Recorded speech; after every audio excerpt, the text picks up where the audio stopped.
बिस्मिल्लाहिर्रहमानिर्रहीम। First year आज हम चैप्टर 7 ऑसिलेशंस के कॉन्सेप्चुअल क्वेश्चंस देखेंगे। तो सबसे पहले हमारे पास जो क्वेश्चन है, give two applications in which resonance plays an important role. दो एप्लीकेशंस बतानी हैं जिसमें रेजोनेंस इंपॉर्टेंट रोल प्ले करता है। तो सबसे पहले जो हमारे पास एप्लीकेशन है वो माइक्रोवेव ओवन है। इसमें क्या होता है, microwave oven is an important application of resonance in microwave oven.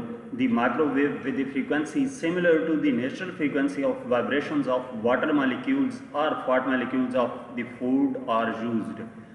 कि माइक्रोवेव ओवन में जो फ्रीक्वेंसी यूज़ की जाती है वो बेसिकली जो भी फैट है या वाटर मॉलिक्यूल्स हैं उनकी नेचुरल फ्रीक्वेंसी के इक्वल फ्रीक्वेंसी यूज़ की जाती है और इसी चीज़ को रेजोनेंस का नाम दिया जाता है। When food is placed in the oven, जब फूड को ओवन के अंदर रखते हैं तो इससे क्या होता है, the water molecules and fat molecules of food resonates। तो उसकी वजह से क्या होता है कि जो वाटर मॉलिक्यूल्स हैं या फैट मॉलिक्यूल्स हैं वो क्या कर जाते हैं, रेजोनेट कर जाते हैं, यानी कि रेजोनेंस का प्रोसेस होता है। As a result these molecules absorbs energy from microwaves and consequently the food gets heated up.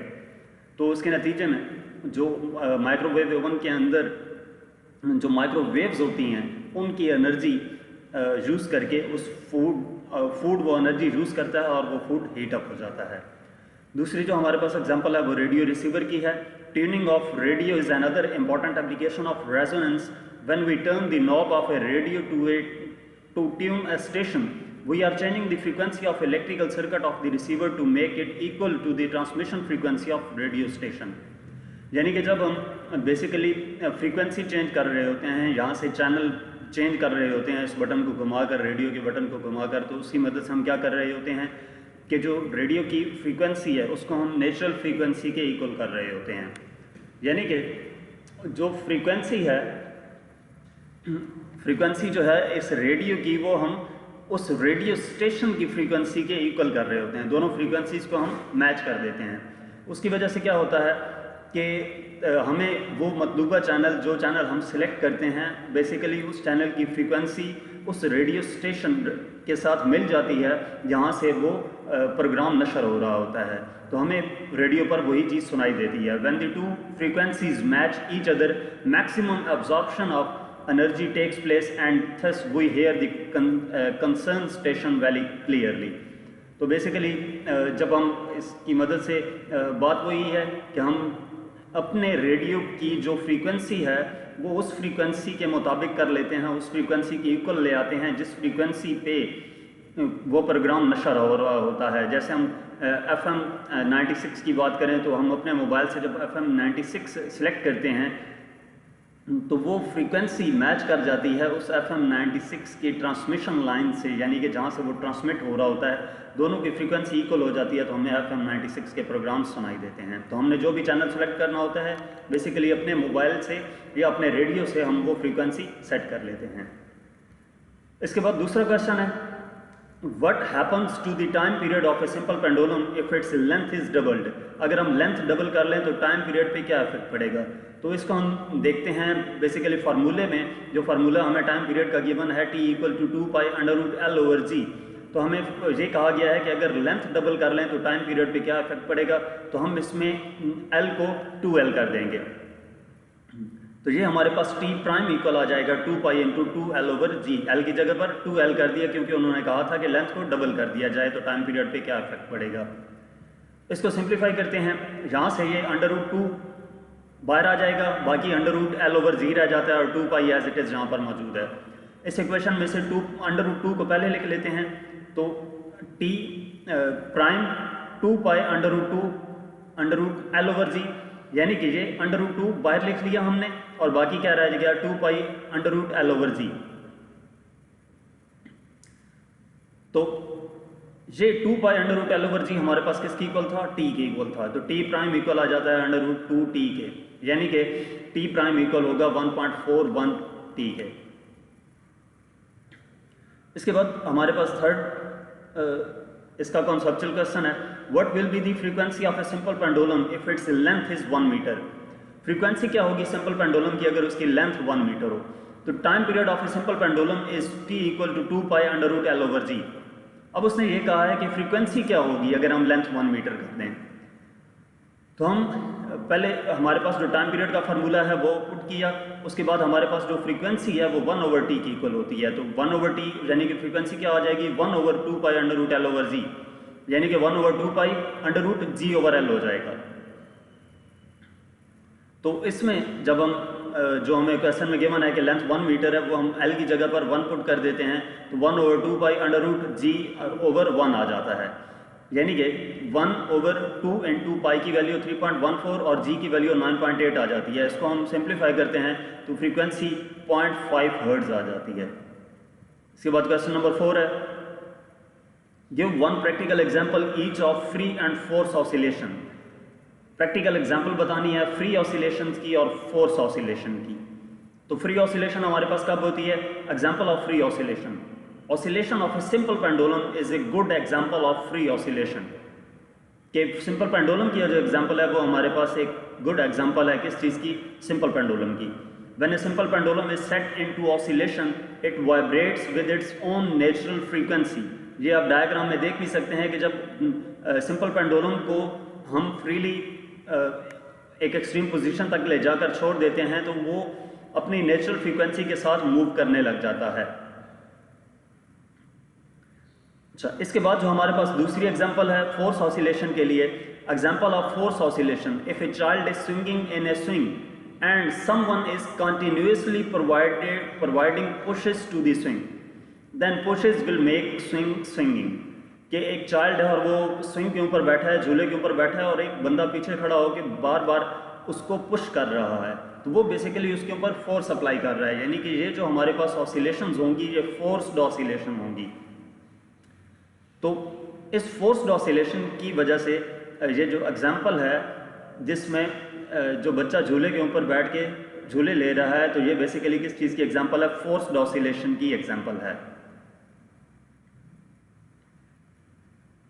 Next हमारे पास क्वेश्चन है, how can you compare the masses of two bodies by observing their frequencies of oscillation when supported by a spring. क्या हमने compare करना है message, दो bodies के message को, जब हम उनको ऑब्जर्व करते हैं उनकी फ्रीक्वेंसी को ऑब्जर्व करते हैं, यानी कि फ्रीक्वेंसी और मैस, इन दो चीज़ों को हमने देखना है मैस स्प्रिंग सिस्टम के मामले में। तो frequency of mass spring system is F = 1/2π√k/m है। जो फ्रीक्वेंसी है मैस स्प्रिंग सिस्टम की वो हमारे पास 1/2π√k/m है। तो इसमें F इक्वल आ जाता है √k/2π multiply by 1/√m। Basically हमने मैस और फ्रीक्वेंसी का रिलेशन देखना है, इस वजह से यहाँ से इसमें बाकी जो क्वांटिटीज़ थी वो एक तरफ कर ली और जो मैस है उसको अलग कर लिया। तो ये जो √k/2π है ये सारा कांस्टेंट है, यानी कि F = कांस्टेंट × 1/√m। ये सारी वैल्यू कांस्टेंट है, k स्प्रिंग कांस्टेंट है, पाई की वैल्यू कांस्टेंट होती है, 2 ऑलरेडी कांस्टेंट है, तो ये सारी वैल्यू कांस्टेंट है, 1/√m आ गया। तो F प्रोपोर्शनल आ जाता है 1/√m के, यानी कि फ्रीक्वेंसी इन्वर्सली प्रोपोर्शनल है स्क्वायर रूट ऑफ m के। This equation shows that frequency of mass spring system is inversely proportional to square root of mass. ये इक्वेशन हमें क्या शो करती है कि जो फ्रीक्वेंसी है वो इन्वर्सली प्रोपोर्शनल है स्क्वायर रूट ऑफ मैस के, thus greater the mass low will be its frequency and vice versa. यानी कि अगर मैस ग्रेटर होगा तो फ्रीक्वेंसी लो होगी और अगर मैस लेस होगा तो फ्रीक्वेंसी ग्रेटर होगी। क्वेश्चन नंबर 6 है, A wire hangs from the top of a dark high tower so that the top of the tower is not visible. How you would be able to determine the height of the water? Height of the tower. कि एक tower है और उस tower के ऊपर वाले सिरे से एक नीचे की तरफ एक हमारे पास एक वायर लटक रही है और वो वायर जो टावर की हाइट है वो हमें नज़र नहीं आ रही, तो हम ये कैसे बता सकेंगे कि उस टावर की हाइट कितनी है? तो बेसिकली ये पॉसिबल एक ही सूरत में है कि हम क्या करें, उस टावर के साथ जो वायर लटकाई गई है उसको एक पेंडुलम कंसिडर कर लें। Height of the tower can be determined by converting the wire into A simple pendulum, कि उस वायर को हम एक सिंपल पेंडुलम में कन्वर्ट कर दें। उससे क्या इफेक्ट होगा, उसकी मदद से हम उसकी लेंथ फाइंड कर लेंगे। टाइम पीरियड जो पेंडुलम का होता है T = 2π√L/g होता है, तो यहाँ से T / 2π इक्वल हो जाएगा √L/g के।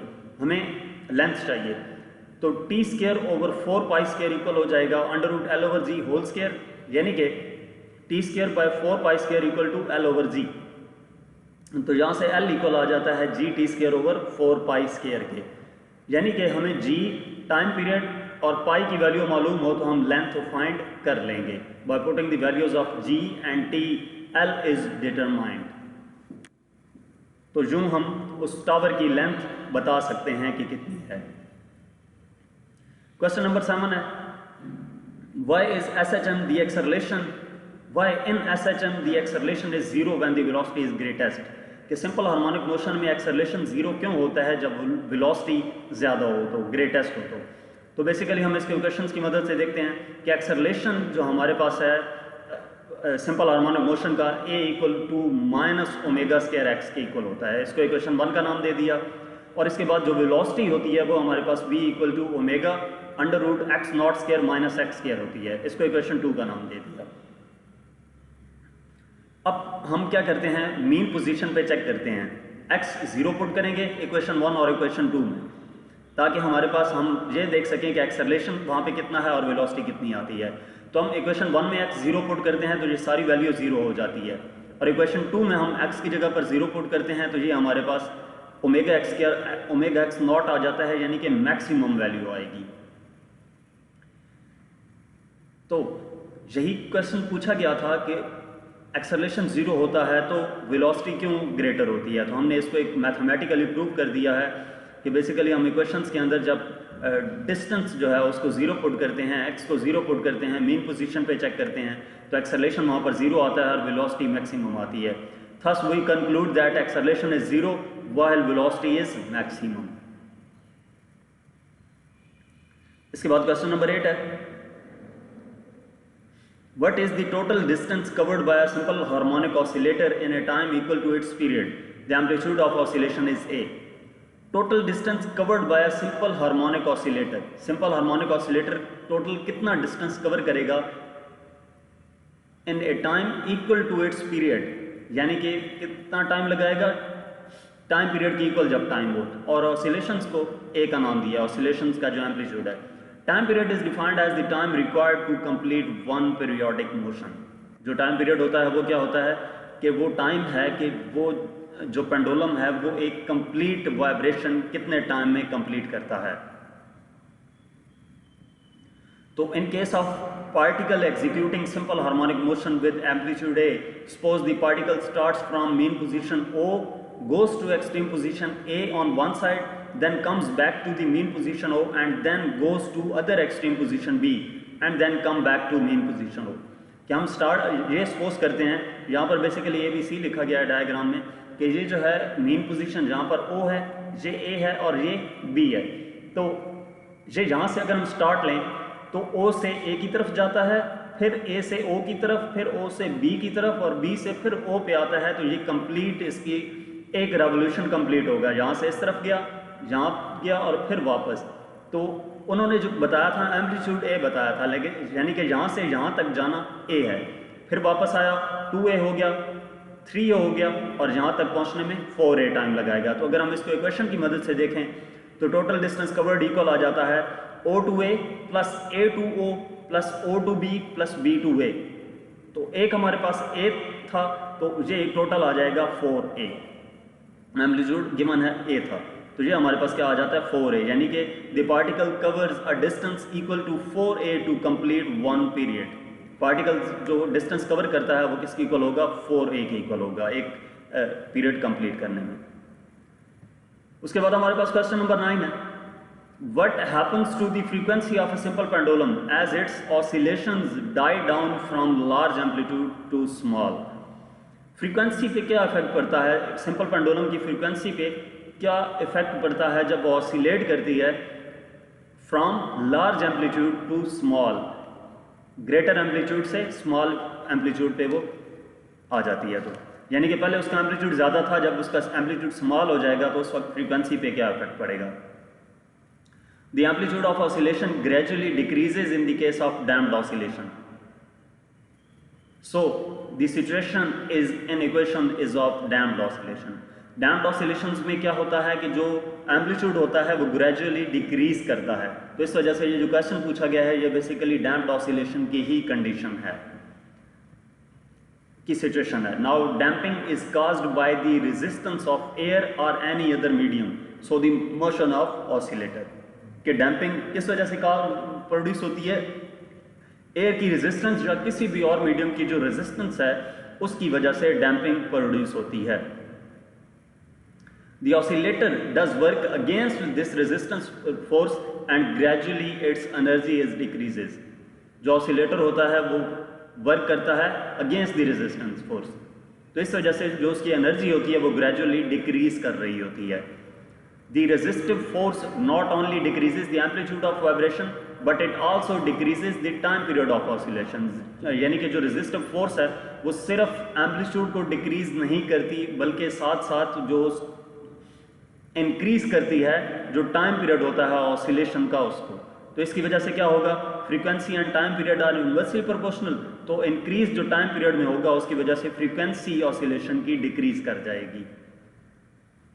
ठीक है, इस पैराग्राफ में हमने ये बताया कि टाइम पीरियड का क्या इफेक्ट होगा, रेजिस्टिव फोर्स की वजह से उसके टाइम पीरियड पे क्या इफेक्ट होता है। तो वो हमने ये देखा कि जो रेजिस्टिव फोर्स जब डिक्रीज करती है एम्पलीट्यूड को, तो उसकी वजह से जो टाइम पीरियड है वो इंक्रीज कर जाता है। तो जब टाइम पीरियड इंक्रीज करेगा तो फ्रीक्वेंसी डिक्रीज करेगी, क्योंकि टाइम पीरियड और फ्रीक्वेंसी का आपस में इन्वर्सली प्रोपोर्शनल है। तो इसका मतलब ये हुआ कि जब फ्रीक्वेंसी सिंपल पेंडुलम की ऑसिलेशन हमने जब एम्पलीट्यूड क्या करेगा? डिक्रीज करेगा, तो उसकी मदद से फ्रीक्वेंसी जो है वो भी डिक्रीज करेगी। क्वेश्चन नंबर 10 है, a singer holding a note of right frequency can shatter a glass, explain. कि एक सिंगर है और वो उसने एक स्पेसिफिक फ्रीक्वेंसी, एक सही फ्रीक्वेंसी पे वो सिंग करता है या वो सुर लगाता है, तो बेसिकली उसकी मदद से गिलास टूट जाता है। ऐसा कैसे पॉसिबल है? तो yes, it is possible for a singer to shatter a glass through resonance.